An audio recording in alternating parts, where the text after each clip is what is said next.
Hello दोस्तों, नमस्कार। स्वागत है आप सभी का एग्जाम धुन में। दोस्तों, इस वीडियो में कुछ इंपॉर्टेंट अपडेट्स हैं जो शिक्षक भर्तियों और साथ ही साथ प्रतियोगी परीक्षाओं से संबंधित हैं, तो उन पर हम डिस्कशन करने वाले हैं। UP SSSC aided junior, CM Yogi Adityanath ji, शिक्षा मंत्री, नई प्राथमिक शिक्षक भर्ती, युवा छात्र आयोग गठन इत्यादि पर विस्तृत परिचर्चा होगी। लेकिन इसके पहले एक छोटी सी इन्फॉर्मेशन। आज हम बात करने वाले हैं सुपर टेट 2022 की बेस्ट बुक के बारे में, जो चच्चू पब्लिकेशन की है। अगर इस पुस्तक की खास बात करें तो 5000 से अधिक इसमें बहुविकल्पीय प्रश्न आपको उपलब्ध करवाए गए हैं।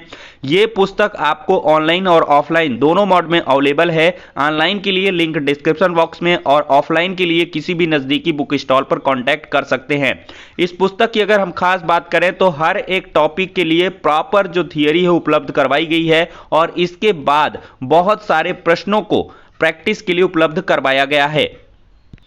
इतना ही नहीं, ये पुस्तक के साथ ही साथ आपको एक प्रैक्टिस वर्कबुक भी चच्चू पब्लिकेशन की तरफ से दी गई है, जिसके आधार पर आप अपनी प्रिपरेशन को और ज्यादा बूस्ट कर सकते हैं, जिसमें 3000 से अधिक बहुविकल्पीय प्रश्न, 20 प्रैक्टिस सेट और 2 सॉल्व पेपर भी उपलब्ध करवाए गए हैं। तो देर किस बात की, चच्चू पब्लिकेशन की बेस्ट बुक के साथ अपनी प्रिपरेशन को बूस्ट करें। दोस्तों, देखा जाए तो बहुत सारे जो प्रतियोगी छात्र हैं एडेड जूनियर शिक्षक भर्ती का फॉर्म भर रखे हैं, लेकिन उनको कोई अपडेट नहीं उपलब्ध हो पा रही है। क्योंकि जो रिजल्ट है वो आ चुका है, लेकिन इसके बाद की प्रोसीडिंग का कोई अता पता नहीं है। तो इसके संबंध में शिक्षा निदेशालय में धरना प्रदर्शन हुआ, छात्रों को दिखाते हैं अपडेट। तो यहाँ पर देख सकते हैं दोस्तों, अध्यापक भर्ती के अभ्यर्थियों ने घेरा शिक्षा निदेशालय। देखिए, अशासकीय जूनियर हाई स्कूल प्रधानाध्यापक सहायक अध्यापक भर्ती 2021 के अभ्यर्थियों ने नियुक्ति प्रक्रिया पूरी करने की मांग को लेकर सोमवार को निषादगंज बेसिक शिक्षा निदेशालय पर प्रदर्शन किया। प्रदर्शनकारियों ने बताया कि भर्ती परीक्षा 17 अक्टूबर को ही, परिणाम 15 नवंबर को जारी किया गया। बेसिक शिक्षा मंत्री ने 30 दिसंबर को ट्वीट करके यह जानकारी दी कि परीक्षा के अंतिम चरण की जो प्रक्रिया है 30 दिसंबर से शुरू हो जाएगी, लेकिन अभी तक कोई कदम उठाया नहीं गया। अभ्यर्थियों ने कहा कि वो कई बार निदेशालय से लेकर तत्कालीन बेसिक शिक्षा मंत्री के आवास तक चक्कर काट चुके हैं, लेकिन कोई जवाब नहीं मिला। परीक्षा में सहायक अध्यापक पद के लिए 45,257 और प्रधानाध्यापक पद के लिए 1722 अभ्यर्थी उत्तीर्ण हैं।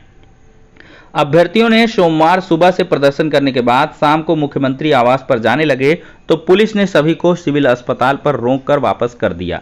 तो दोस्तों, कुल मिलाकर देखा जाए तो लगातार जो प्रदर्शन है वो अब एडेड जूनियर शिक्षक भर्ती के लिए हो रहा है और इनकी मांग है कि 1894 पदों पर भर्ती ना करके पूरे सभी रिक्त 6000 पदों पर भर्ती होनी चाहिए। अब देखते हैं दोस्तों इसमें क्या कुछ मामला होगा, लेकिन आपको मैं इन शॉर्ट बता दूं, जब भी भर्ती प्रक्रिया यहां पर इनिशिएट होगी तो सिर्फ 1894 पदों पर ही होगी। ज्यादा पदों के लिए फिर से नया विज्ञापन जारी होगा। अब बढ़ते हैं अगली अपडेट की तरफ। दोस्तों, देखा जाए तो नई प्राथमिक शिक्षक भर्ती और साथ ही साथ 6800 आरक्षण सूची के तहत चयनित जो शिक्षक हैं वो अपनी नियुक्तियों की राह लगातार देख रहे हैं। तो इसी क्रम में 6800 के खेमे ने आज मुख्यमंत्री योगी आदित्यनाथ जी से मुलाकात की और योगी जी ने इस पर यह बताया कि 25 अप्रैल को डेट लगी है, कोर्ट से जैसा ऑर्डर आएगा उसके तहत कार्रवाई होगी। और इन्होंने ये भी कहा है कि जब लिस्ट निकाल दी है तो नियुक्ति भी हो जाएगी, परेशान ना हो। ये छात्र का जो समूह है इसने मुलाकात की है और ऐसा पॉजिटिव जो आश्वासन है वो देखने के लिए योगी आदित्यनाथ जी के माध्यम से मिला है। अब दोस्तों, देखा जाए तो आज की डेट में बेसिक शिक्षा मंत्री संदीप सिंह जी ने सभी आला अधिकारी जो बेसिक शिक्षा विभाग के हैं उनसे मुलाकात करी है। मुलाकात क्या कहेंगे, इसको मीटिंग कहेंगे। इन्होंने मीटिंग की है और मीटिंग में जो भी क्रियान्वयन है उस पर जो जानकारी है वो ली गई है। और साथ ही साथ क्या कुछ यहाँ पर देखिए, अनामिका मैम भी दिखाई पड़ रही हैं और साथ ही साथ बेसिक शिक्षा विभाग के कई आला अधिकारी हैं। ऑपरेशन कायाकल्प और साथ ही साथ बेसिक शिक्षा विभाग को कैसे सुदृढ़ किया जाए और इसको कैसे आगे बढ़ाया जाए, इसके क्रम में बहुत सारी चर्चाएं हुई हैं। 6800 आरक्षण सूची के चयनितों की जो समस्याएं हैं उसके निस्तारण के लिए भी बेसिक शिक्षा मंत्री जी के द्वारा निर्देश दिए गए हैं। नई प्राथमिक शिक्षक भर्ती जैसे मुद्दे पर भी सरकार की तरफ से जो लगातार इंस्ट्रक्शंस हैं उनके क्रम में ये भी बताया गया कि कब तक आखिरकार जो आपका प्लान है वो हमें आप सौंपेंगे कि आगामी 5 साल में या 100 दिन का जो रोजगार एक्शन है वो बेसिक शिक्षा विभाग की तरफ से कैसे देखने के लिए मिलेगा। तो इस प्रकार की दोस्तों बहुत सारी चीज़ें आज के इस मीटिंग में देखने के लिए मिली हैं। और यहाँ पर दोस्तों देख भी सकते हैं संदीप सिंह जी काफ़ी सक्रिय दिखाई दे रहे हैं फेसबुक और ट्विटर पर। माननीय मुख्यमंत्री श्री योगी आदित्यनाथ जी के निर्देशानुसार आगामी शैक्षिक वर्ष की कार्ययोजना तय करने के लिए आज लखनऊ बेसिक शिक्षा निदेशालय सभागार में महानिदेशक बेसिक शिक्षा श्रीमती अनामिका सिंह, विशेष सचिव श्री अवधेश तिवारी समेत विभाग के उच्चाधिकारियों के साथ वर्तमान स्थिति की समीक्षा की और आगामी कार्ययोजना पर चर्चा कर आवश्यक दिशा निर्देश भी दिए। तो कुल मिलाकर ये एक महत्वपूर्ण अपडेट है और जो भी कार्य है वो हर एक विभाग करने लगे हैं और इस बार जो योगी सरकार 2.0 का एक्शन है वो काफ़ी इंटरेस्टिंग नज़र आ रहा है। अगर शिक्षक भर्तियों की या जो विभिन्न खाली पड़े पदों पर भर्तियां हैं उनकी बौछारें होने लगती हैं तो सोने पर सुहागा होगा, क्योंकि प्रचंड बहुमत से सरकार आई है, 2024 का इलेक्शन है और संपूर्ण अगर उत्तर प्रदेश सहित पूरे देश में देखा जाए अगर बीजेपी की सरकार आनी है तो इनको इन मुद्दों पर कार्य करना चाहिए और करना होगा जिस पर विपक्ष हावी रहा है, खासकर विधानसभा चुनाव यूपी के। तो फिलहाल के लिए दोस्तों अब बढ़ते हैं अगली अपडेट की तरफ।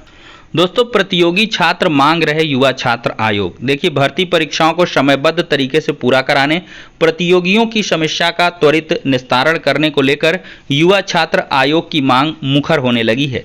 प्रदेश में योगी सरकार के दोबारा काबिज होने पर प्रतियोगियों को भरोसा है कि उनकी मांग पूरी करने की दिशा में प्रभावी कदम उठाया जाएगा। यही कारण है कि उत्तर प्रदेश 2021 से चल रही मुहिम को तेज करते हुए प्रधानमंत्री नरेंद्र मोदी, केंद्रीय गृह मंत्री अमित शाह, मुख्यमंत्री योगी आदित्यनाथ को सामूहिक मांग पत्र भेजने का निर्णय लिया गया है। प्रतियोगी छात्रों का कहना है कि युवा छात्र आयोग बनने से युवाओं की अधिकतर समस्याओं का त्वरित निस्तारण हो जाएगा। इसको लेकर मुख्यमंत्री योगी आदित्यनाथ से मिलने का समय मांगा गया है।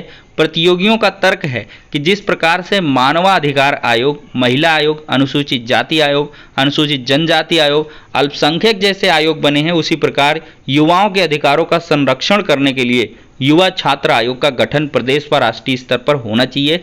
प्रतियोगी छात्र संघर्ष समिति के मीडिया प्रभारी प्रशांत पांडे का कहना है कि युवाओं का आयोग बनने पर प्रतियोगियों के अधिकतर विवाद का निस्तारण उसी के जरिए होगा, उन्हें कोर्ट नहीं जाना पड़ेगा। यह आयोग छात्र संघ को संरक्षण देगा। तो ये बहुत अच्छी चीज़ है, मुझे तो बेहतर लगी। क्या आपको भी बेहतर लगी है? प्रतिक्रिया कमेंट बॉक्स में अवश्य दें। अब दोस्तों यूपी SSSC से जुड़ी हुई कुछ इंपॉर्टेंट अपडेट्स को देख लेते हैं। देखिए यूपी SSSC का जो पहला विज्ञापन है दोस्तों वो AGTA के लगभग 2000 पदों पर होगा और उसके बाद जूनियर असिस्टेंट लगभग 1500 पदों पर आपको विज्ञापन देखने के लिए मिलेगा और उसके बाद जो लोअर PCS का है वो विज्ञापन आ सकता है। लेखपाल का जो पेपर है वो आपको जुलाई में ही देखने के लिए मिलेगा। ऐसी इंफॉर्मेशन यहाँ पर सूत्रों के माध्यम से निकल के आ रही हैं। अब दोस्तों अहम मसला है कि नई शिक्षक भर्ती कैसे संभव है। तो दोस्तों नई शिक्षक भर्ती के लिए आपको इसी प्रकार से प्रयास करने की आवश्यकता है और साथ ही साथ शिक्षा मित्र भाई बहनों को भी साथ लेना होगा, क्योंकि सुप्रीम कोर्ट का जो ऑर्डर है 51,000 रिक्त पद की बात कबूली थी सरकार ने सिर्फ और सिर्फ शिक्षा मित्रों के लिए, क्योंकि उन्होंने कहा था कि हम शिक्षा मित्रों को अभी और मौका देंगे।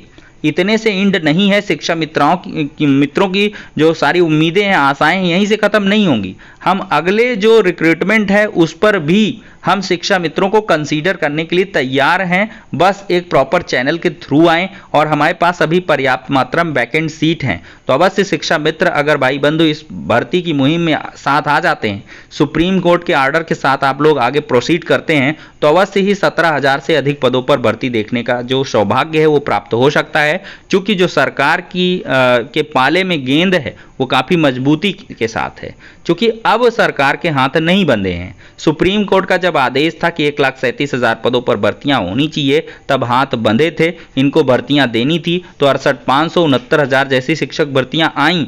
लेकिन अब आपके प्रयास और साथ ही साथ आप लोगों की जागरूकता पर यह निर्भर करेगा कि कितने अधिक पदों पर भर्तियां आ पाती हैं। तो फिलहाल के लिए दोस्तों इस वीडियो में इतना ही। वीडियो पसंद आया तो लाइक करें और यहां तक वीडियो को देखने के लिए बहुत बहुत धन्यवाद। नेक्स्ट वीडियो में मिलते हैं।